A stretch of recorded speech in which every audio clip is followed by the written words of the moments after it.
I want someone to give this man a medal. This man deserves a medal. Here's a voter confronting Elizabeth Warren about her student loan forgiveness plan, and I love everything that he has to say. Listen to this. I just want to ask one question. My daughter's getting out of school. I saved all my money. She doesn't have any student loans.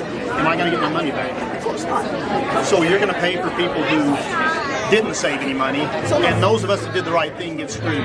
No, it's not anybody got screwed. When we Of started course we did. My buddy had fun, bought a car, went on vacations. I saved my money. He made more than I did. But I worked a double shift, worked extra. My daughter's worksheet is 10. So you're laughing at me. Yeah, that's exactly what you're doing. We did the right thing, and we get screwed. I appreciate That's it. all right. So it might have been a little hard to hear over the din of the crowd noise. What he was saying is that he paid for his daughter's college. He worked a double shift. He made a lot of sacrifices, and he wants to know if he's going to get his money back under her plan. And her answer was, I loved her answer. Her answer was not just no. Her answer was, of course not. Of course not. No, this isn't about you. We're not trying to help you out. No.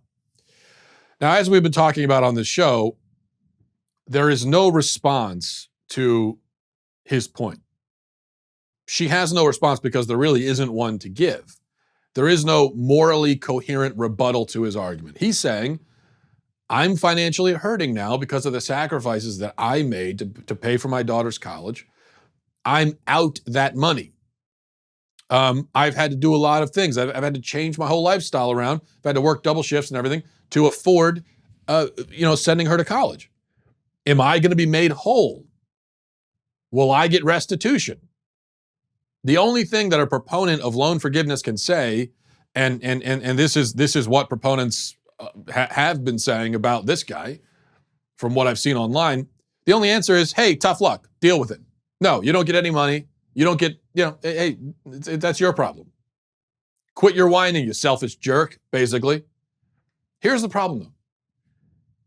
If you can say that to him, if you are a person who wants loan forgiveness, and your message to this guy is, hey, tough luck, shut up.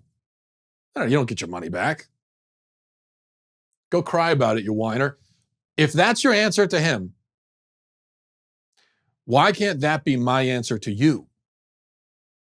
You see, if that's what you're saying, why can't I throw that right back in your face? Why is it tough luck for him and not for you?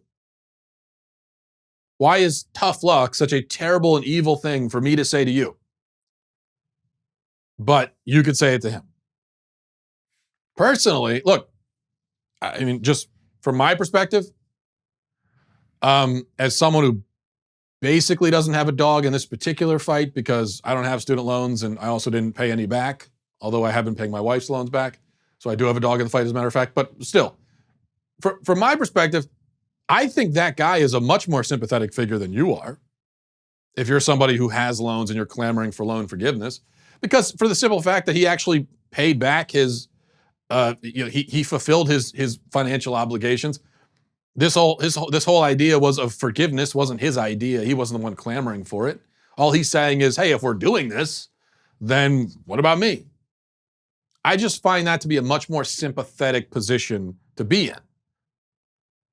in, as opposed to somebody who signed on the dotted line, accepted the loans, went to college, got the education, and then immediately started crying they don't want to pay it back.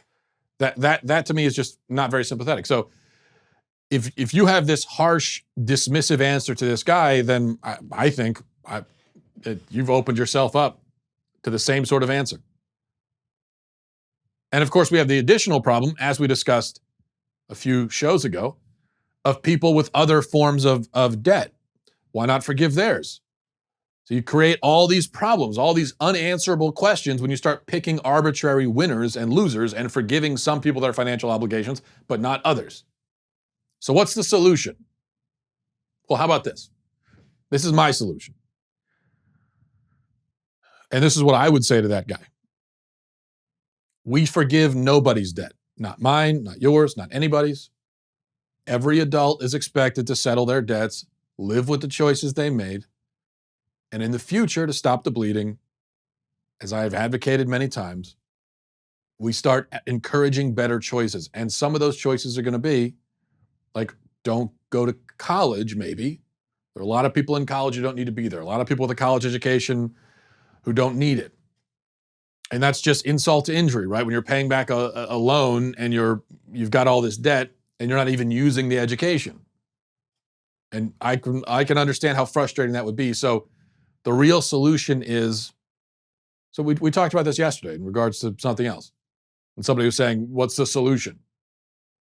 Well, most of the time in life with these sorts of things, the only solution is people have to make better choices. That really is the only feasible solution. So with college and student loans and everything, the only real solution is just that people stop being reckless and foolish. It is reckless and foolish to take on enormous debt to go to college when you don't even know what you want to do with your life and you don't know if you're going to use the education.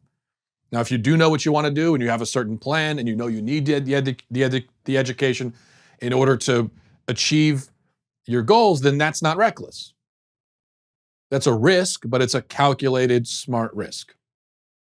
You want to be an engineer, you want to be a doctor, you know you need the education, you take it on. There's a definite risk there, but it's calculated, it's smart. To take on a 6-figure debt and go to college when you don't even know, when you have no idea what you want to do with your life, that's stupid. That is a stupid, reckless thing to do. What's the solution? People need to stop doing stupid and reckless things. That's it. It's the same thing for if we're talking about mortgage or people with car loans. And if you find that you can't afford your house, what you probably should have bought a house you can afford. What else can we say? That's the solution. Well, I hope you enjoyed that clip from the Matt Walsh Show. If you did, go ahead and hit that subscribe button right down there so you can stay up to date on all of our future content.